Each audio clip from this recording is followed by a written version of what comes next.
Hello, my name is Teacher Lauren, and today we're going to be talking about how to set up a standing desk in your virtual classroom. So what are the benefits of having a standing desk? Well, in terms of class presentation, you can really take your TPR, total physical response, to the next level. For younger students, I like to encourage them to actually do the movements in the lesson. So for example, everybody stand up.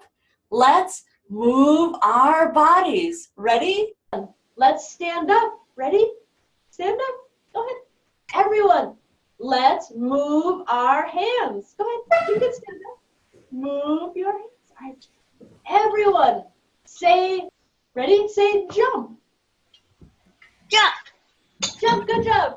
Jump. Very good. Jump. Very good. All right. Very good. Everyone say run. Run. Run. Good job. Run. Very good. Very good. All right. So what is this? Jump.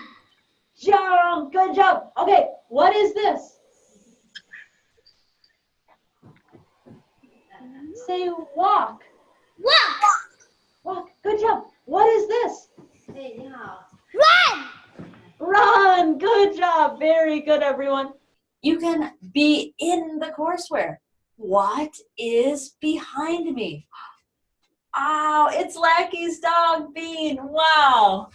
There are so many different things that you could do and really engage the students. It is true total physical response. I find that it also makes a better presentation because they're looking at you moving around. And for those of us who live in a time zone that is quite different from Beijing time, it can really help us be lively and awake, especially very early in the morning. What are some other benefits of a standing desk? Well, it can help you stay fit. While you won't burn tons more calories standing up, although you do burn significantly more when you're walking around a bit, it can help people with back pain, it can help fatigue, it can improve your posture as well. So for a better class experience and a better you, keep watching for how to set up a standing desk. First, you'll need to map out your space.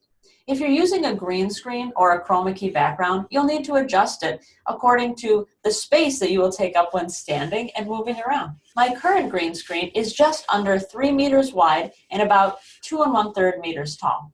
It works well for me to be able to walk around, but not appear too small when I'm sharing the screen, and I'm only that big to the students. Here are some things to take into consideration when setting up your space. You want to consider the field of vision of your webcam. That makes a significant difference in the width to the height ratio that you can accomplish in your current space. Aside from modifying your green screen, you may also have to adjust your lighting. Currently, I use a blackout curtain over my window to create a consistent presentation when natural light comes in that I cannot control. I also use diffuse lighting so that I'm evenly lit and I'm mindful of the effects of lighting on my eyes. Let's take a look. Let's take a look at the diffused lighting. This is an example of diffuse lighting. It's commonly used in photography, and it's very easy on your eyes. It's essentially a white umbrella with an LED light behind it. I have 2 of these umbrellas positioned at 45-degree angles, pointed towards myself. Something else that works really well for me is using my camera on a tripod. That's completely optional, but I find that it works the best for me in terms of different types of usage. If you have a very hard floor, such as tile or concrete, you may want to use a mat when you're standing so that you reduce the stress on your ankles and feet. And now for the desk. I use a counter height tabletop, and my computer is actually on some very large textbooks. I find this works really well because I can get the field of vision about eye level, which is what you want to make eye contact with your students. But at the same time, I can adjust it very easily. Of course, always be very careful of what you use to prop up your computer because you don't want any accidents in class. Another note about webcam positioning is you'll have to make sure that your webcam clears the top of your computer screen. For example, if I move my computer forward, you'll be able to see the edge of the computer screen, and it doesn't make as good of a presentation.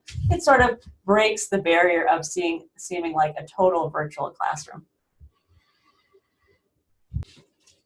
A final consideration is types of accessories that you'll use with your standing desk.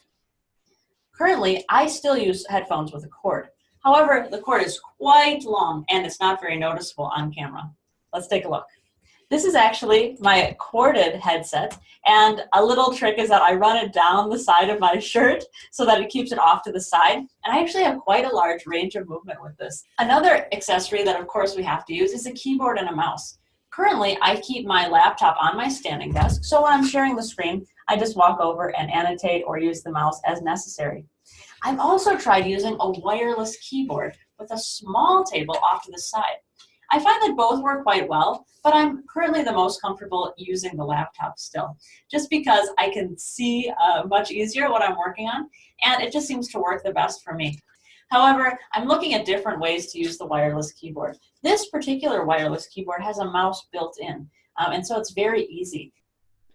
If I wasn't doing very much annotation, I would probably use this most often, but I find that it's more comfortable to use the mouse. There are so many different configurations though that can work well in your standing classroom, and I can't wait to see what people come up with and different ways that they apply it to their classroom. Thank you so much for watching this tutorial on how to make a standing desk in your virtual classroom. Okay, I've got to run. Bye-bye. Neely, you want to race? Let's do this.